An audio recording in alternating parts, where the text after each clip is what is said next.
As you put this on, be mindful that the very center here,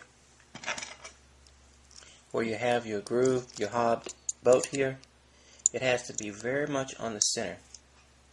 I can turn this whole bolt assembly, and you can see how those grooves go either up or down. Okay. It's 5:30. Here they're extremely low. About a, I'm not going to put anything through there, but I got something there. You can see here how I put this small little Allen key in there, and it's too low, the hob portion, so I need to screw this thing up to the center.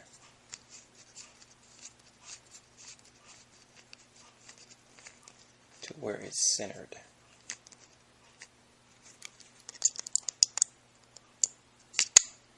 Okay, that's perfect. Okay. Now I can assemble everything for the final stage of putting that together. Okay, that's the extruder. Let's go ahead and put it on since we're here. I've had this thing on a few times here, but just want to get it right.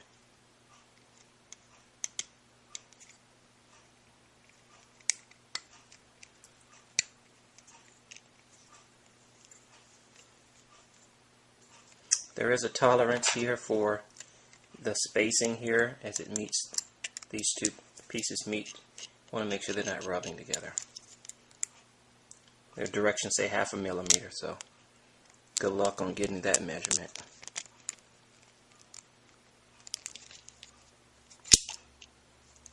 I am going to try to move this up just a little bit.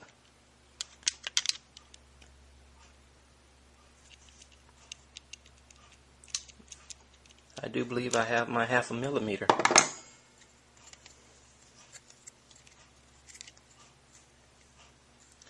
Next is the split washer goes on. Then the nylock nut. Okay, on this opposite end, a nylock nut goes on. I have to double check and see if something should go here. Maybe, I don't know, a washer or something. So these things actually spin in opposite directions. So I need to put a wrench actually on both ends.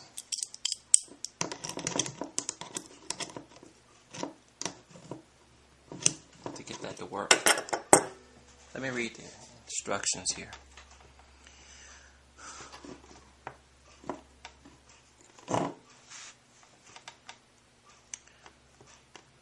When you are happy, tighten all the motor screws, reassemble everything else, and tighten the small gear set screw. Make sure that the small gear hub is not rubbing on the big gear. There should be about 1/2 millimeter clearance between them. Put the other bearing in on the other side of the block. Put a split M6 washer on the side with the big gear so it bears on the gear's nut. Then put the M6 nylock nut on both ends. Tighten the nylocks while checking the hob against the 2 millimeter hole down through the block where the filament will run. The hobbing should be centered on this.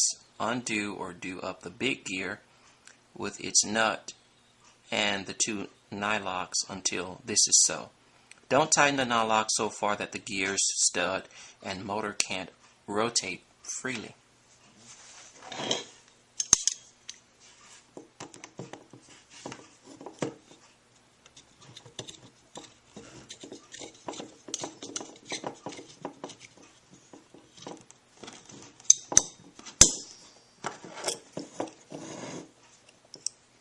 If you hold both ends and just rotate this, you shouldn't have any problem getting this thing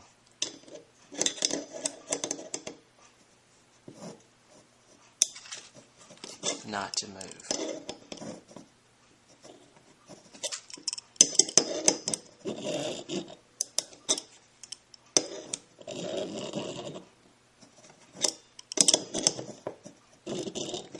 Okay, that's probably far enough because I don't want that thing to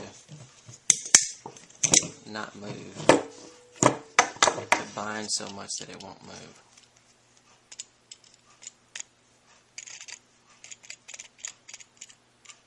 Okay, that's actually still fairly loose.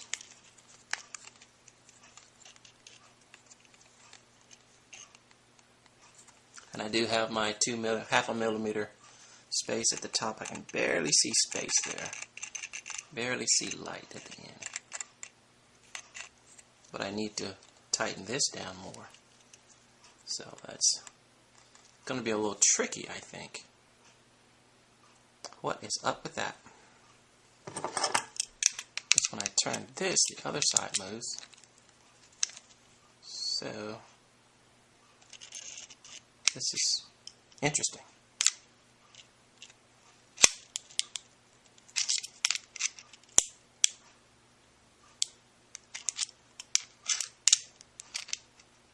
I'll just hold the big gear for now.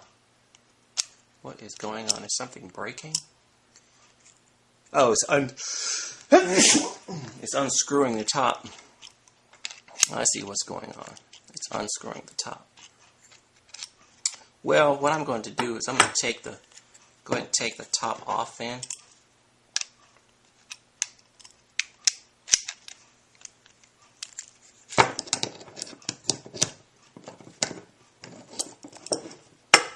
And one of these sides has to be tightened all the way before you can tighten the other side. At the same time, you have to maintain this distance between, this hobbed bolt in the center of the hole, which right now is slightly off, not much, but I'll get it back in whack. Thanks for watching.